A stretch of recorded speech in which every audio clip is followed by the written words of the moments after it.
On the 4th of December, 1872, halfway between the Azores and the coast of Portugal, the crew of a British cargo ship spotted a vessel behaving strangely, wandering across the wind, sails set all wrong, answering no signal. 2 men rowed over and climbed aboard. They found a sound ship, a full cargo, 6 months of food and water, the crew's belongings all in place, and not one living soul. 10 people, including a 2-year-old girl, had vanished from the deck of the Mary Celeste. Not one of them was ever found. For a century and a half, this has been the most famous mystery of the sea, so famous that the ship's very name became the word we use for any vessel found sailing without her crew. It has been blamed on pirates, mutiny, sea monsters, and things stranger still. Almost everything you have heard about it is wrong. Because this case does not live in legend. It lives in court records, sworn testimony, salvage hearings, cargo manifests, the ship's own log. Tonight we follow those documents hour by hour, the unlucky ship, the careful captain, the 9 empty barrels, and the 10 minutes on deck that no theory has ever fully explained. And at the end, the strangest part of all, what the sea did to this ship after everyone was gone. She was born in 1861, on a beach in Nova Scotia, and her name was not Mary Celeste. The shipwrights of Spencer's Island christened their first brigantine Amazon, 30 meters of local timber, built to haul cargo across the North Atlantic, one small workhorse among thousands. Her luck announced itself immediately. Her first captain fell ill on her maiden voyage and was dead within days. Under the captains who followed, she rammed fishing gear in an English channel, collided with another brig that sank outright, and caught fire amidships. Sailors, who keep accounts of such things, began to keep one about her. In 1867 a storm threw her ashore at Cape Breton and wrecked her. She was salvaged, sold across the border, rebuilt bigger, reflagged American, and renamed. Sailors will tell you there is one thing you never do to a ship, and that is change her name. In 1868 the Amazon of Nova Scotia became the Mary Celeste of New York. She had 12 years left, and she would spend them proving the superstition right.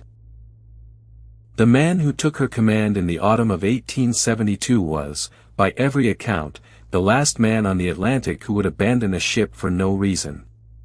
Benjamin Briggs, 37, of Marion, Massachusetts, son of a sea captain, brother of sea captains, a master since the age of 28. He neither drank nor allowed drink aboard. He read scripture. He had just bought a share of the Mary Celeste with his own money.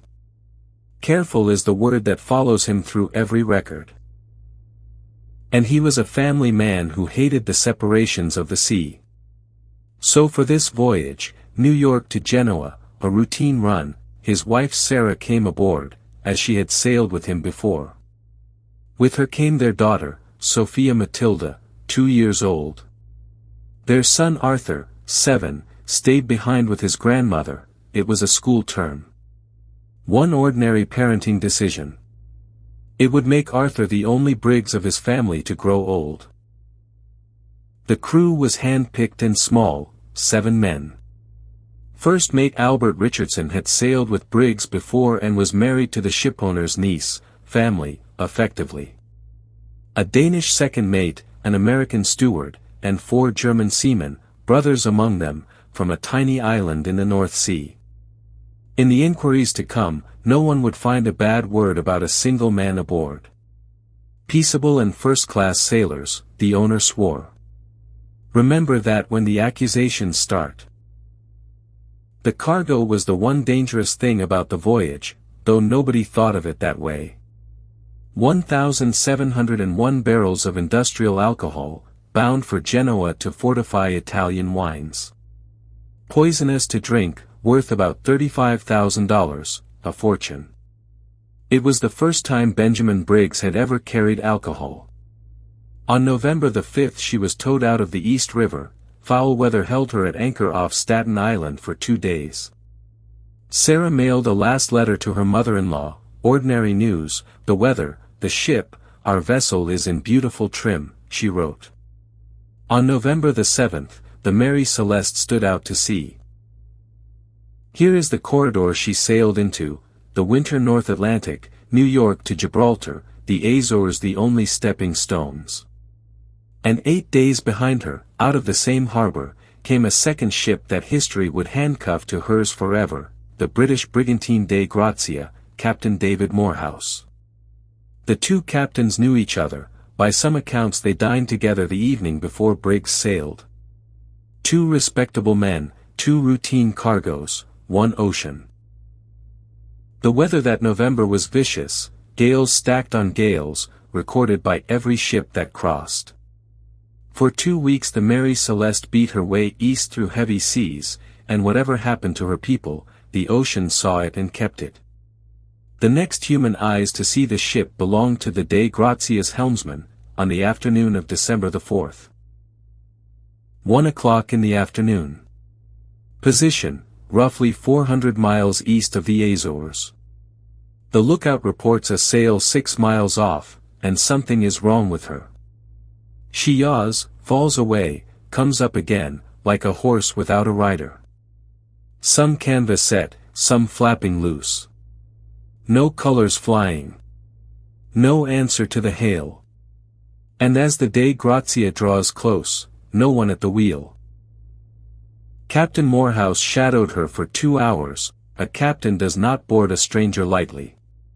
Then he sent his first mate, Oliver Deveau, with 2 men. Deveau was a big, unflappable Nova Scotian, and his sworn testimony is the bedrock of everything we truly know. He climbed over the rail of a ship he could now name from her stern, Mary Celeste, New York. And he stood on a deck with nobody on it. The whole ship was a thoroughly wet mess, he would testify. Water between decks, 2 sails blown out, rigging hanging loose. The wheel spun free, unlashed, no sailor leaves a wheel unlashed. The binnacle was knocked over, the compass inside it smashed. And on the open deck, lying where someone had dropped it, a sounding rod, the tool you use to measure water in the hold. Someone's last recorded act aboard this ship was to check how fast she was taking on water, and then stop. Below, 3.5 feet of water sloshing in the hold, a lot, but nothing a sound ship couldn't carry. One of the 2 pumps was apart, as if being cleared. The forward hatch and the stores hatch stood open, their covers lying upside down on the deck. The galley was cold and tidy. 6 months of food. Fresh water. The cargo, 1,700 barrels, lashed exactly in place. This ship was not sinking, not starving, and not robbed. The cabins were the part the boarders never forgot. The captain's quarters, charts, clothing, Sarah's melodeon with sheet music open, her sewing machine, the child's toys and little dresses. In the crew quarters, sea chests, oilskins, boots, and the men's pipes. Ask any sailor of that century, a seaman abandons his boots, his wages, even his coat. He does not abandon his pipe. Unless he leaves in seconds. And one thing was missing from its skids over the main hatch, the ship's single small boat. Wherever 10 people went, they went together, in a 20-foot open yawl, on purpose. Some things had left with them, and the list is eloquent. The chronometer. The sextant. The navigation book and the ship's papers. Gone, collected, not lost. Whoever left this ship expected to navigate somewhere. The ship's log, though, stayed behind, and its slate held the final scrawl, the morning of November the 25th, the eastern point of Santa Maria, the southernmost Azore, in sight, 6 miles off. Now do the arithmetic that broke every investigator since. The last entry, November 25th, beside Santa Maria. The discovery, December the 4th, 400 nautical miles further east. If the crew left on the day of that last entry, Then the Mary Celeste sailed alone, no hand on the wheel, through gales, for 9 days and 400 miles, holding, roughly, her course for Gibraltar. The dead ship kept the appointment her crew could not. And one more detail from the borders, easy to miss and impossible to forget: a stout rope, made fast on deck, found hanging over the stern and trailing in the sea, its far end frayed to nothing. Hold on to that rope. It may be the entire story. Deveau and 2 men, 3 sailors on a strange ship, pumped her dry and sailed her 600 miles to Gibraltar to claim salvage.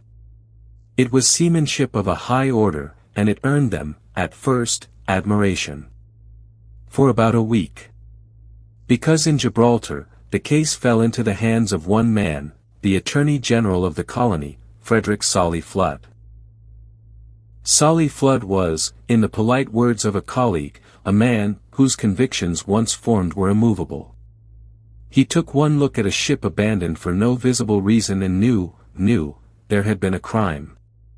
His first theory: the crew had broken into the cargo, gotten roaring drunk, and murdered the Briggs family. There was one problem. The cargo was industrial alcohol, undrinkable poison, and the crew knew it. Also, 9 peaceable men with clean records, and not a mark of violence on the ship. Flood was undeterred. He had found his evidence. Reddish-brown stains on the deck planks. More stains on an ornate Italian sword tucked under the captain's bunk. Blood, he announced. The stains went to a laboratory. The result came back, and Solly Flood liked it so little that he had it suppressed. The tests were negative. Not blood, most likely rust and wine of iron. The sword slashes on the bow rail turned out to be weathered wood. The great crime scene was a ship that had simply gotten wet. So Flood pivoted to his final theory: conspiracy. Briggs and Morehouse, the 2 friends from New York, had staged the whole thing to split the salvage money. He suggested, perhaps the Dei Gratia's crew had done murder mid-ocean. He could prove none of it, because none of it was true. Briggs owned a share of his own ship and had everything to live for. But the hearing dragged 3 months, and when the court finally released the salvage award, it spoke with perfect passive aggression: £1,700, a fifth of the ship and cargo's value. An insult with a number on it. The suspicion never lifted off the Dei Gratia's men for the rest of their lives. Meanwhile the story hit the newspapers, and never left. Here is the New York Times, February 1873, spreading the abandoned ghost ship across America. 11 years later a broke young English doctor named Arthur Conan Doyle, yes, that one, published a lurid short story about the case: a fictional survivor, a ship called the Mary Celeste, breakfast still warm on the table. Fiction. But the public swallowed it whole, and to this day the warm meal on the table is the detail everyone remembers. It never happened. What actually happened is stranger, and it was sitting quietly in the cargo manifest all along. When the Mary Celeste's cargo was finally unloaded in Genoa, the tally was made: 1,701 barrels shipped, and 9 of them empty. Not broken open. Not tampered with. Just empty, as if 450 gallons of raw alcohol had simply left. And here is the detail it took a century to appreciate: those 9 barrels were made of red oak. The other 1,692 were white oak. Red oak is porous. White oak is not. 9 barrels, of the wrong wood, had been quietly breathing alcohol vapor into a sealed hold for 3 storm-tossed weeks.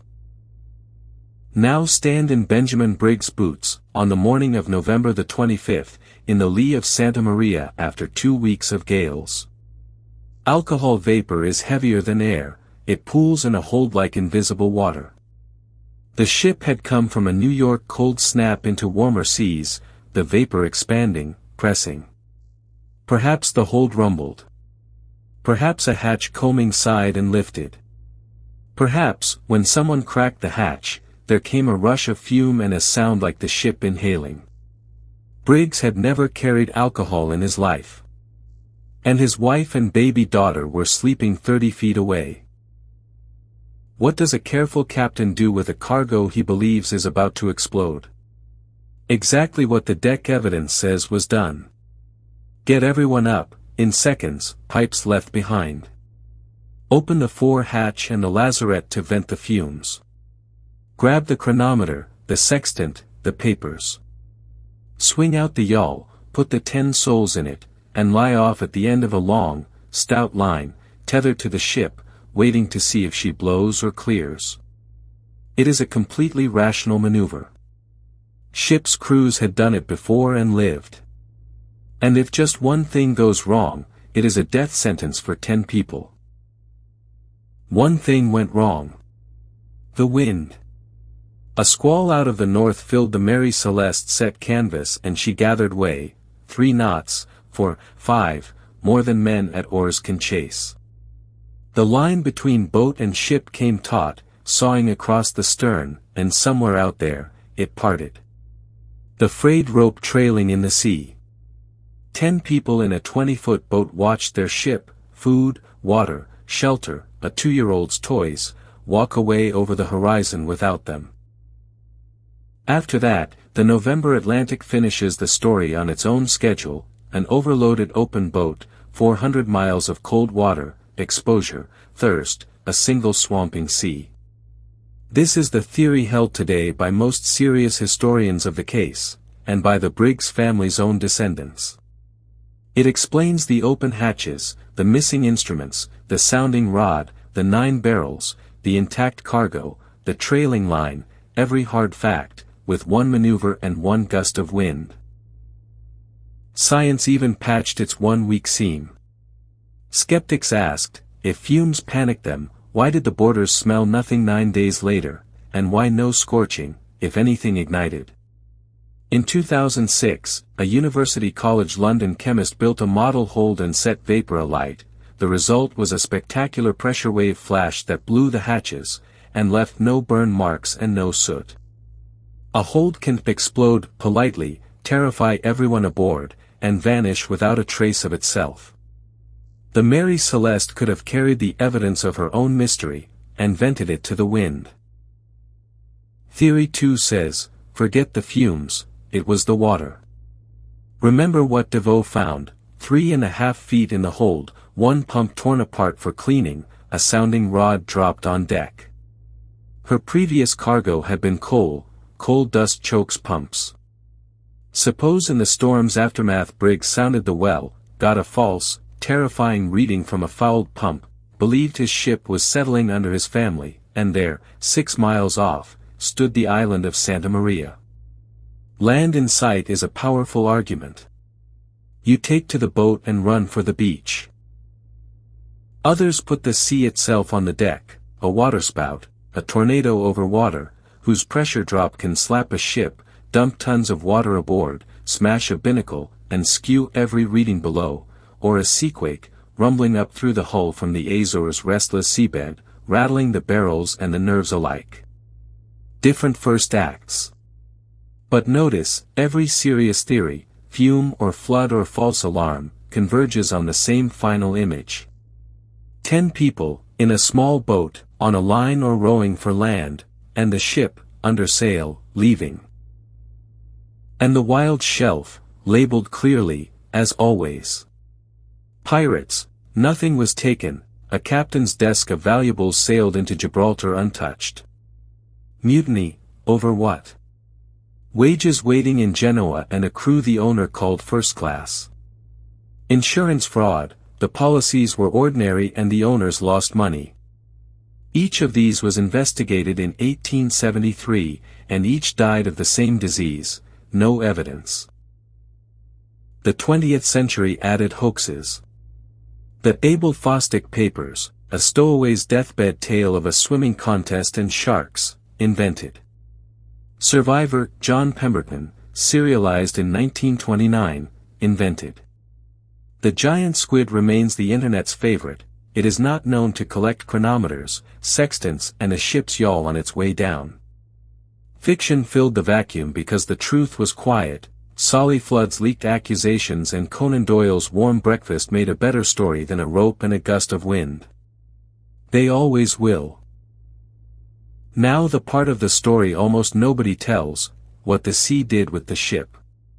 After Gibraltar, the Mary Celeste was legally spotless and commercially cursed.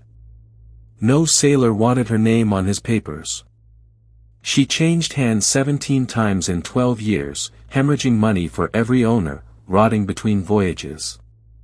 By 1884 she had sunk to the bottom of the shipping world, and attracted exactly the kind of men you would expect to find there.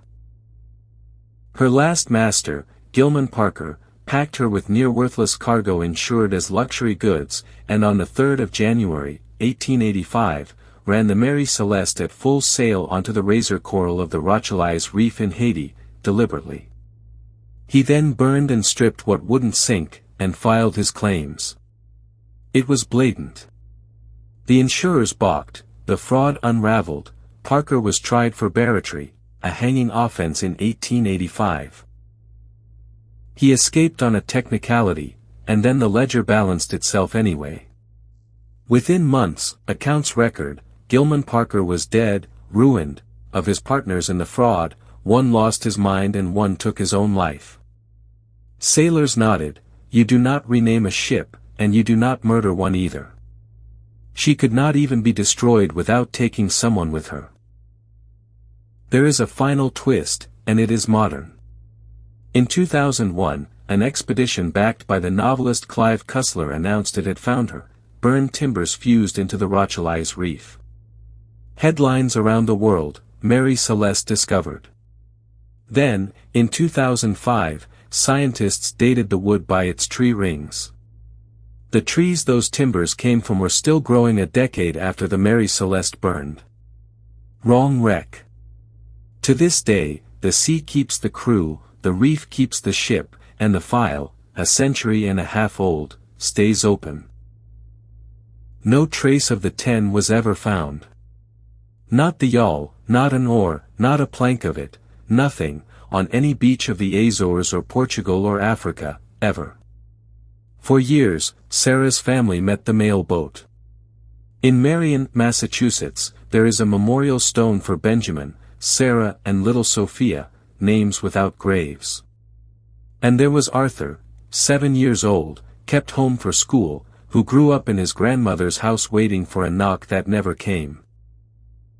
Read Sarah's last letter, mailed from the anchorage the day before they sailed, and the mystery becomes a family again. It is full of nothing, the ship, the weather, the baby cutting teeth, love to Arthur. Our vessel is in beautiful trim, she told her mother-in-law. 10 days later she was helping her husband hand their daughter down into an open boat in the middle of the Atlantic Ocean. That is the true size of 10 minutes. Here is where the evidence ends. We know the ship was sound. We know the departure was voluntary, orderly, and fast. We know about the red oak barrels, the fouled pump, the trailing rope. What we will never know is the 10 minutes on deck, what Benjamin Briggs, the most careful man on the Atlantic, saw or heard or smelled that convinced him a wooden ship was more dangerous than a 20-foot boat, 400 miles from land, in November. Every theory is a guess about those 10 minutes. The Atlantic isn't saying. So let us end where the evidence points, aboard, one last time, on the morning of November the 25th, played the way the hard facts best tell it. 2 weeks of gales have just broken. Santa Maria stands 6 miles off the bow, the first land in 20 days. And from the hold, after days of flexing in the swell, comes something wrong, a smell, hiss, perhaps a low percussive rumble through the deck planks. Benjamin Briggs, first alcohol cargo of his life, wife and daughter aboard, makes the careful man's choice. Hatches open. Everyone up. Now watch how fast a deck can empty.